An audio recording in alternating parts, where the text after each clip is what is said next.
Imagine un Pokémon si dangereux que le créateur de l'univers lui-même aurait décidé de l'effacer de son propre monde. Pas de prison, pas de seconde chance, mais un bannissement dans une dimension où les règles du temps, de l'espace et même de la gravité semblent ne plus avoir de sens. Pokémon, c'est Giratina. Et contrairement à beaucoup de légendes racontées autour de Pokémon, son bannissement n'est pas simplement une théorie de fans. Le Pokédex est très clair. Giratina a été banni pour sa violence. Mais une question demeure. Qu'a-t-il réellement fait pour qu'Arceus prenne une décision aussi radicale? Et surtout, Giratina est-il réellement le monstre que l'histoire nous présente? Aujourd'hui, on remonte jusqu'aux origines de l'univers Pokémon pour découvrir l'histoire de Giratina. Chapitre 1, avant Giratina. Avant les humains, avant les régions, avant même que le temps tel que nous le connaissons existe, il y aurait eu Arceus. Dans la mythologie de Sinnoh, Arceus occupe une place totalement différente des autres Pokémon. Il est associé à la création même du monde. Et pour donner une structure à cet univers, Arceus aurait donné naissance à plusieurs êtres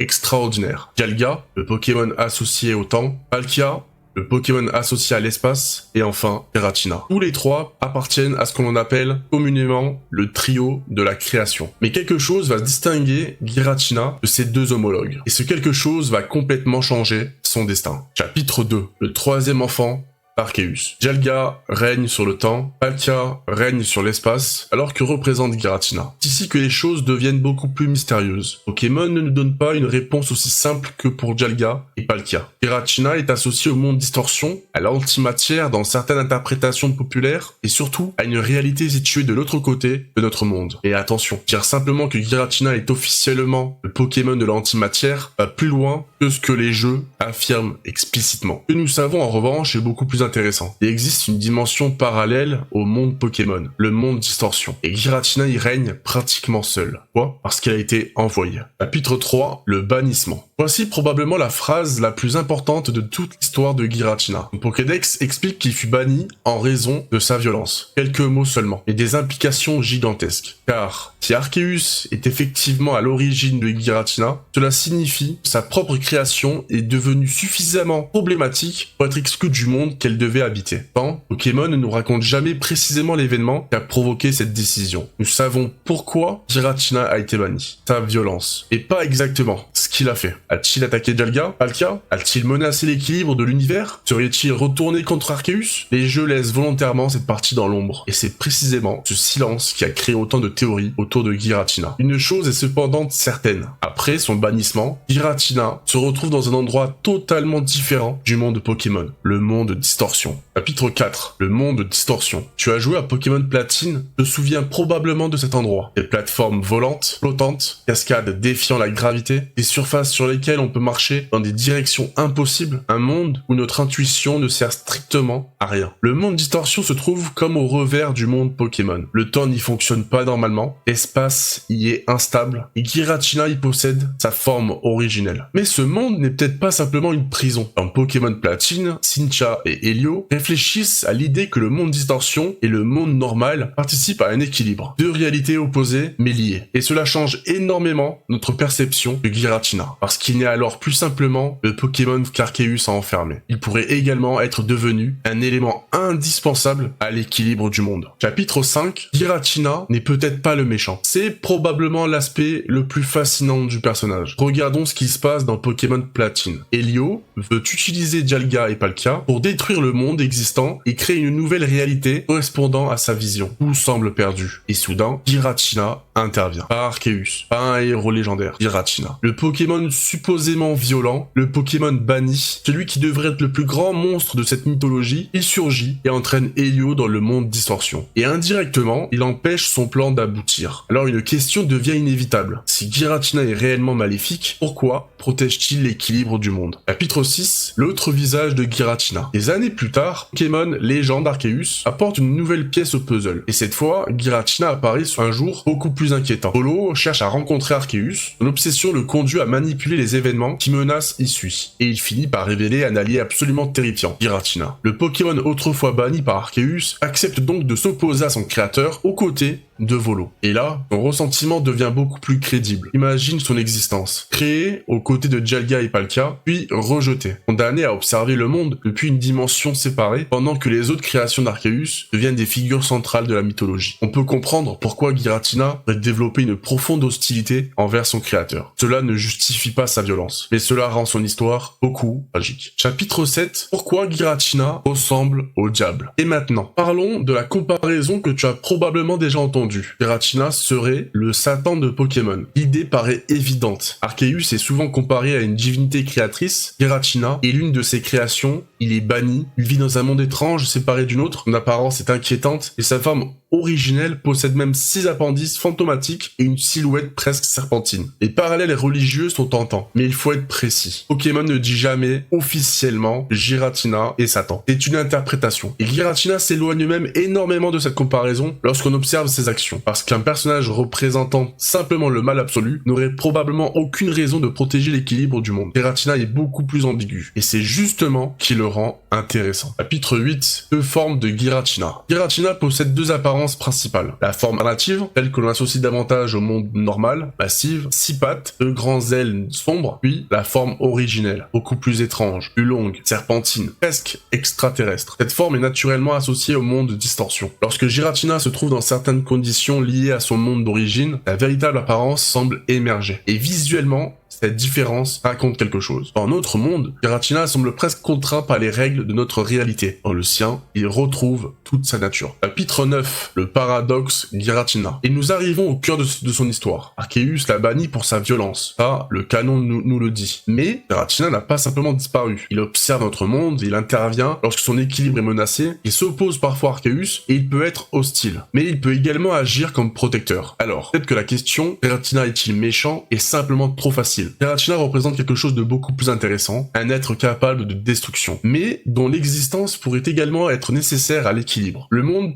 Pokémon possède Dialga pour le temps, Palkia pour l'espace, et quelque part de l'autre côté de cette réalité, il y a Giratina, celui qu'on a voulu bannir et que l'univers n'a jamais réellement pu oublier. Conclusion. Alors, pourquoi Arceus a-t-il banni Giratina? La réponse officielle tient en quelques mots, à cause de sa violence. Les Pokémon ne nous révèlent jamais complètement ce qu'il s'est passé entre les deux, et c'est probablement volontaire, parce que cette absence transforme Giratina en l'une des plus grandes énigmes de toute la licence. Création rejetée, gardien d'une autre dimension, adversaire d'Arceus, et pourtant, parfois protecteur de notre monde. Giratina n'est peut-être pas le diable de Pokémon. Il est peut-être quelque chose de beaucoup plus intéressant. L'ombre nécessaire à l'existence de la lumière. Si tu veux qu'on continue à explorer les histoires les plus mystérieuses de Pokémon, abonne-toi à cette chaîne, parce que Giratina n'est que le début.